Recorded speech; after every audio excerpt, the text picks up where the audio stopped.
Hello everyone, welcome to channel learn with ease. आज हम solve करेंगे जर्नल चैप्टर से question number 8 and 9। Chapter 9 D K Goyal की book से class 11 accounts. Online classes, online tuitions के लिए आप मुझे स्क्रीन पर दिए गए नंबर पर व्हाट्सएप कर सकते हो अपना नाम और क्लास। और आप अगर सॉल्यूशन ढूंढ रहे हो टीएस ग्रेवाल और D K Goyal new addition book के, तो चैनल के होम टैब पर क्लिक करो। आपको सभी सॉल्यूशंस अपलोडेड मिलेंगे। पोस्ट सेक्शन में एमसीक्यूज मिलेंगे क्विज की फॉर्मेट में, और एमसीक्यूज के सॉल्यूशन है शॉर्ट सेक्शन में। तो बहुत कुछ है चैनल पर, विजिट द चैनल। अच्छा लगे तो शेयर और सब्सक्राइब जरूर करना। तो क्वेश्चन नंबर 8 में आपको ट्रांजेक्शन्स दी है जिसे आपको जर्नल एंट्री में कन्वर्ट करना है। पहली ट्रांजेक्शन है कि आपने गुड्स परचेज की, गुड्स मतलब स्टॉक परचेज किया 4 लाख रुपीज लिस्ट प्राइस का। इतनी एमआरपी है जिस पर 10% ट्रेड डिस्काउंट मिला और 2.5% कैश डिस्काउंट मिला। ये आपकी कैश परचेज है, पेमेंट करके खरीद रहे हो तो परचेजिस। दूसरा, आपको यहाँ पर डिस्काउंट मिल रहा है, जितनी पेमेंट करनी थी उससे कम पेमेंट करनी है तो ये डिस्काउंट रिसीव्ड, और कैश पे कर रहे हो तो कैश इन्वॉल्व हो गया। तीन चीजें इन्वॉल्व हो रही है। परचेज आपका नॉमिनल अकाउंट एक्सपेंस है तो डेबिट करोगे।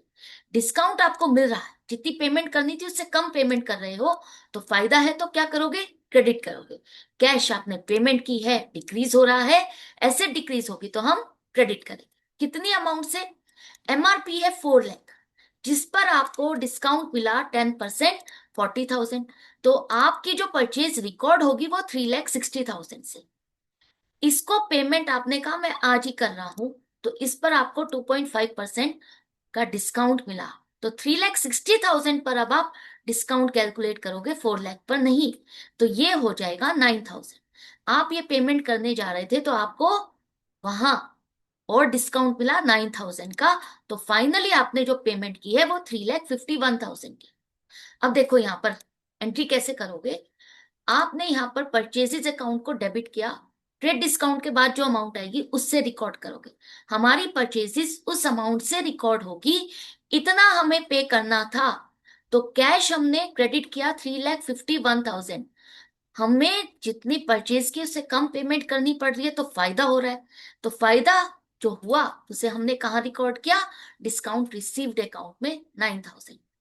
एंट्री क्लियर हो गई। इसके बाद इसी तरह से आपने कैश सेल की है तो आपको कैश रिसीव हो रहा है। दूसरा, आपने सेल की, इनकम है। अब यहां पर आपने जब सेल की है, पैसा आपको मिल रहा है तो आपने कैश डिस्काउंट दिया, डिस्काउंट अलाउ कर रहे हो तो कैश आ रहा है। एसेट आएगी तो हम डेबिट करेंगे। सेल आपकी इनकम है, इनकम है तो हम क्रेडिट करेंगे। और अगर आपने डिस्काउंट दिया, जितना पैसा मिलना था उससे कम मिल रहा है, तो आप यहाँ पर क्या कर रहे हो? नुकसान कर रहे हो अपना। एक्सपेंस है तो हम इसको डेबिट करेंगे। तो सबसे पहले देखो 2 लाख रुपीज एमआरपी है जिस पर आपने ट्रेड डिस्काउंट दिया 15%, मतलब 30,000 लेस करने के बाद हमारी सेल होती है 1,70,000। आपको यहाँ पर कहा गया कि हम तो आज ही पेमेंट कर रहे हैं, तो आपने कहा आज ही पेमेंट कर रहे हो तो 3% का और डिस्काउंट लो। तो ये 3% जो आपने 5,100 का डिस्काउंट दिया, इसको देने के बाद अब आपको अमाउंट रिसीव हुई 1,64,900। यहां पर इसको रिकॉर्ड करोगे आप। Cash account debit 1,64,900, discount allowed account debit 5,100 to sales account 1,70,000। Sale भी आपकी ट्रेड डिस्काउंट के बाद जो अमाउंट है उससे रिकॉर्ड करोगे। इसके बाद इसमें से आपको कितना पैसा मिला, कितना नहीं मिला, जो नहीं मिला वो आपका डिस्काउंट अलाउड में आएगा, उसमें डेबिट करोगे। तो कैश डिस्काउंट आपकी बुक्स में रिकॉर्ड होगा, ट्रेड डिस्काउंट नहीं, चाहे सेल हो या परचेज। अब आपने नागपाल को सामान बेचा है, सेल की है। ये जो सेल है कैश सेल नहीं है, क्योंकि नागपाल ने अभी पेमेंट नहीं की। तो नागपाल और सेल्स दो चीजें इन्वॉल्व हो गई। तो नागपाल आपका डेटर है, डेटर है, रिसीवर है। आपकी एसेट इंक्रीज हो रही है तो हम क्या करेंगे? डेबिट करेंगे। सेल आपकी इनकम है, इनकम है तो हम क्रेडिट करेंगे। किस अमाउंट से? 1 लाख एमआरपी है जिस पर आपने 20% ट्रेड डिस्काउंट दिया, मतलब 20,000 माइनस करने के बाद 80,000 से आपकी सेल रिकॉर्ड होगी। तो आप एंट्री बनाओगे नागपाल से account debit 80,000 to sales account 80,000। अभी उसने पेमेंट नहीं की है तो आपने अभी कोई डिस्काउंट फर्दर उसको नहीं दिया। नागपाल ने 1/4 रिटर्न कर दिया, जो सामान आपने बेचा था उसमें से 1/4 रिटर्न किया। तो जब सेल में से स्टॉक रिटर्न होता है तो उसे हम क्या कहते हैं, सेल्स रिटर्न। और किसने रिटर्न किया, नागपाल, उसके अकाउंट में आपको रिकॉर्ड करना होगा। तो सेल्स रिटर्न नॉमिनल अकाउंट है, एक तरह से आपकी इनकम डिक्रीज हो गई। सेल आपकी इनकम है, उसमें से इतना स्टॉक वापस आ गया तो आपकी सेल कम हो गई ना। तो ये आपकी सेल कम हो रही है, इनकम कम हो रही है, तो डिक्रीज इन इनकम डेबिट होगा।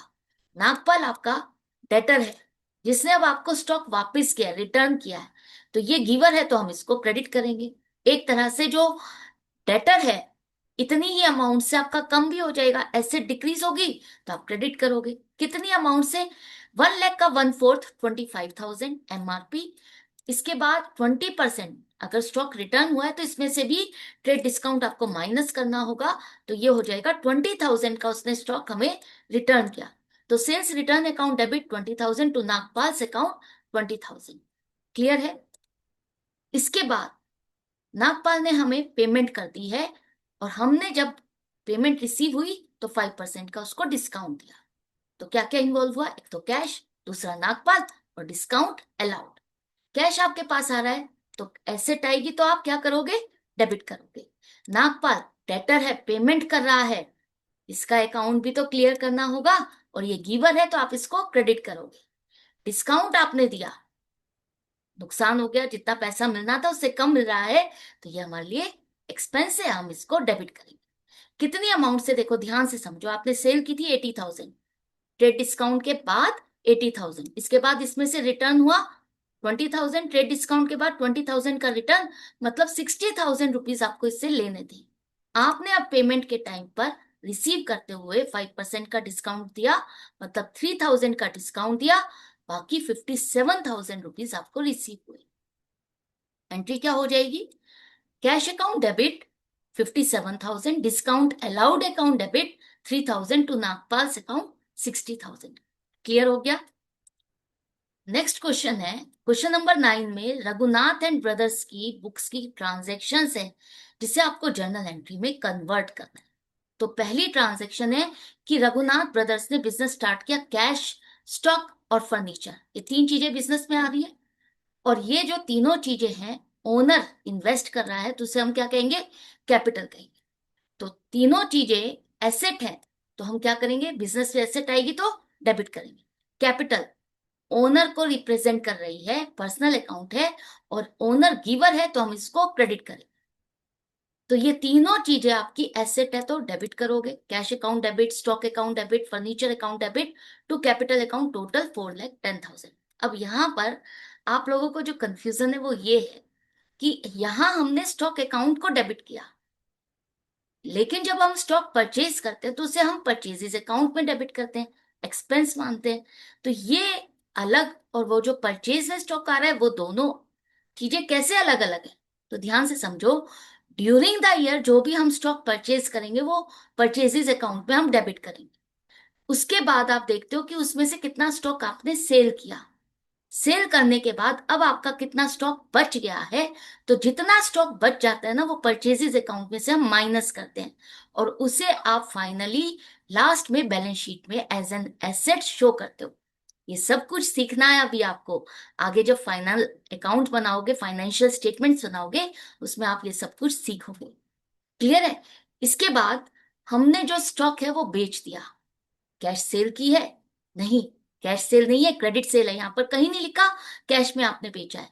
तो नंदलाल आपका डेटर हो गया, दूसरा सेल्स, तो ये आपका डेटर है, रिसीवर है तो आप डेबिट करोगे, सेल आपकी इनकम है तो क्रेडिट करोगे। कितनी अमाउंट से, 20,000 का स्टॉक आपने बेचा, लिस्ट प्राइस है एमआरपी, जिस पर आप 10% रेट डिस्काउंट दे रहे हो 2,000, मतलब 18,000 की आप सेल रिकॉर्ड करोगे। Nandlal account debit to sales account 18,000। इसके नेक्स्ट ट्रांजेक्शन में अब नंदलाल ने स्टॉक रिटर्न किया, तो ये हो गई हमारी सेल्स रिटर्न। दूसरा, नंदलाल के अकाउंट में भी रिकॉर्ड करना होगा, तो सेल्स रिटर्न एक तरह से हमारी इनकम डिक्रीज हो रही है तो हम डेबिट करेंगे।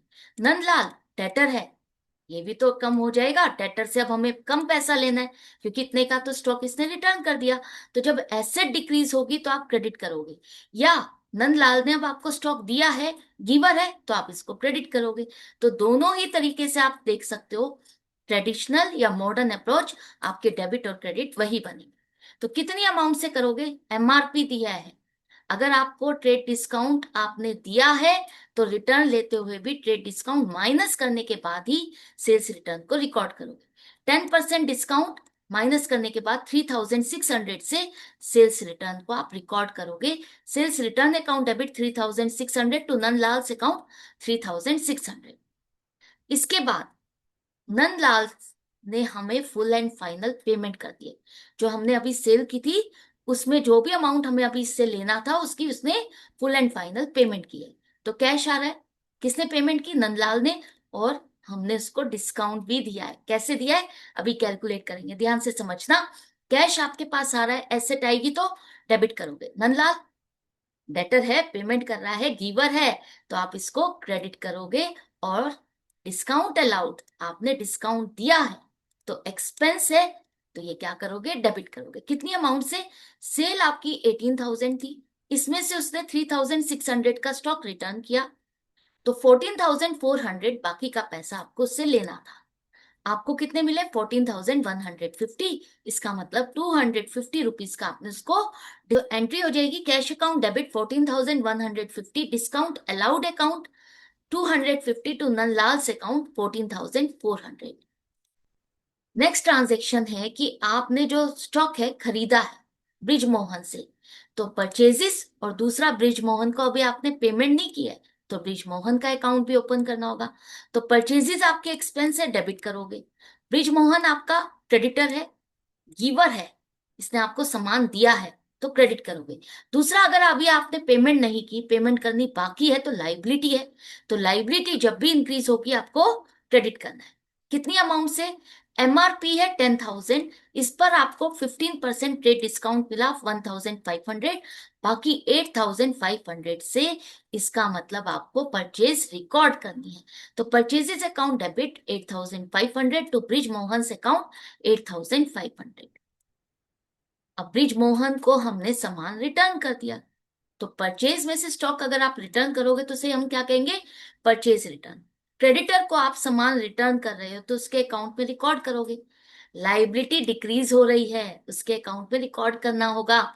तो ब्रिज मोहन क्रेडिटर है, पर्सनल अकाउंट, अब ये रिसीवर है, इसको हमने स्टॉक दिया तो हम डेबिट करेंगे। दूसरा, लाइबिलिटी, इसको हमें पेमेंट करनी थी, इतने का हम स्टॉक वापस कर रहे हैं तो लाइबिलिटी भी हमारी डिक्रीज हो जाएगी, अब हमें कम पेमेंट करनी होगी।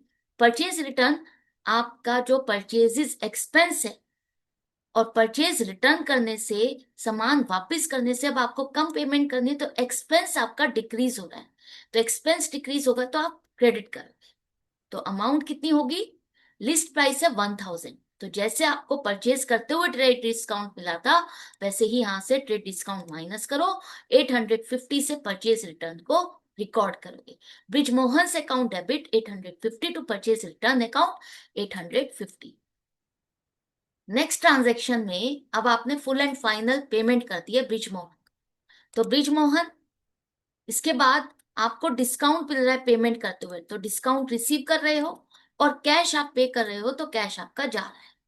ब्रिजमोहन आपका क्रेडिटर है, पर्सनल अकाउंट, रिसीवर है, अब आप उसको पेमेंट कर रहे हो, लाइबिलिटी खत्म कर रहे हो, तो लाइबिलिटी डिक्रीज होगी तो डेबिट करो। डिस्काउंट आपको मिल रहा है, जितनी पेमेंट करनी थी उससे कम पेमेंट कर रहे हो, फायदा क्रेडिट करोगे। और कैश आपका जा रहा है बिजनेस से, तो हम क्या करेंगे? अगर कैश एसेट डिक्रीज होगी तो आप क्या करोगे? क्रेडिट करोगे। कितनी अमाउंट से? 8,500 का हमने स्टॉक खरीदा, इतने का हमने रिटर्न कर दिया, बाकी 7,650 की हमें पेमेंट करनी थी, जिसकी पेमेंट करते हुए हमें डिस्काउंट मिला 306 रुपीज का।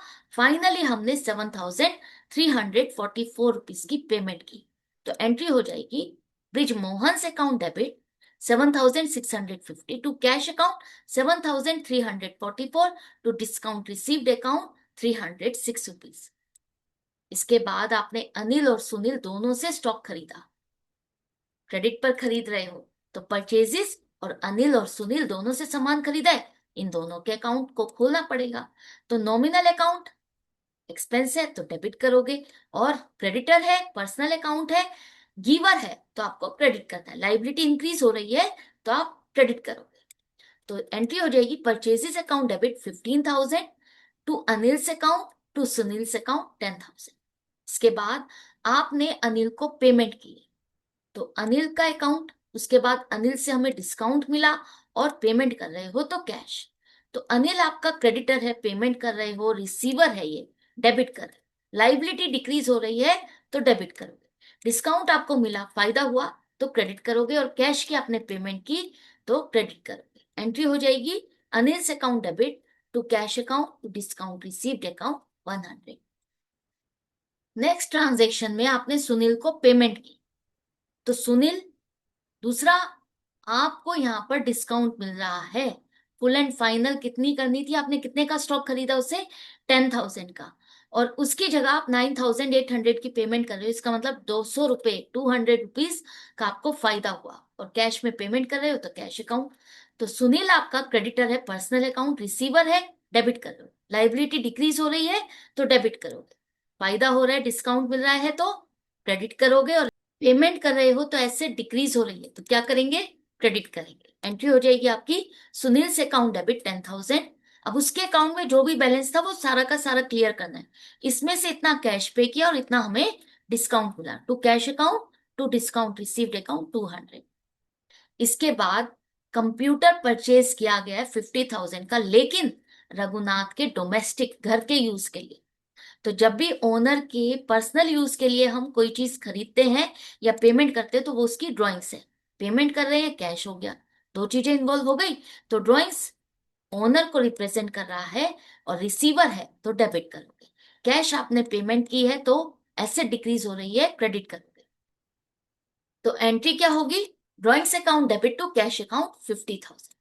इसके बाद हमने कैश सेल की है, कैश सेल की है तो कैश आएगा, सेल कर रहे हो। और दूसरा, आपको जब पेमेंट मिल रही है आपने उसको कैश डिस्काउंट दिया, इसका मतलब डिस्काउंट अलाउड। तो कैश हमारे पास आ रहा है, एसेट इंक्रीज होगी तो डेबिट। सेल हमारी इनकम है, क्या करेंगे, क्रेडिट करेंगे। और डिस्काउंट आप दे रहे हो, जितना मिलना था उससे कम मिल रहा है, नुकसान हो रहा है, एक्सपेंस है, तो डेबिट करो। कितनी अमाउंट से, 8,000 का आपने स्टॉक बेचा, एमआरपी है 10% ट्रेड डिस्काउंट 800, 7,200 की आपकी सेल है, जिसकी पेमेंट मिलते हुए आपने 3% का डिस्काउंट दिया, 216 रुपीज। तो 6,984 की आपकी कैश रिसीप्ट हुई। तो आप एंट्री करो cash account debit, discount allowed account debit to sales account 7,200। इसके बाद अब आपने ये सारे एक्सपेंसेस पेमेंट किए, तो जितने भी एक्सपेंसेस है, rent, trade expense, travelling expenses और कैश, ये चीजें इन्वॉल्व हो रही है। तो एक्सपेंसेस तो आपके नॉमिनल अकाउंट है, डेबिट करोगे। कैश आप पेमेंट कर रहे हो तो डिक्रीज हो रहा है तो क्रेडिट करोगे। Entry simply rent account debit, trade expenses account debit, travelling expenses account debit to cash account. Total लिखोगे 38,200। तो ये दोनों ही क्वेश्चन कंप्लीट हो गए। आई होप आपको अच्छे से समझ में आ गए। डाउट है, कंफ्यूजन है तो कमेंट सेक्शन में लिख करके पूछ सकते हो।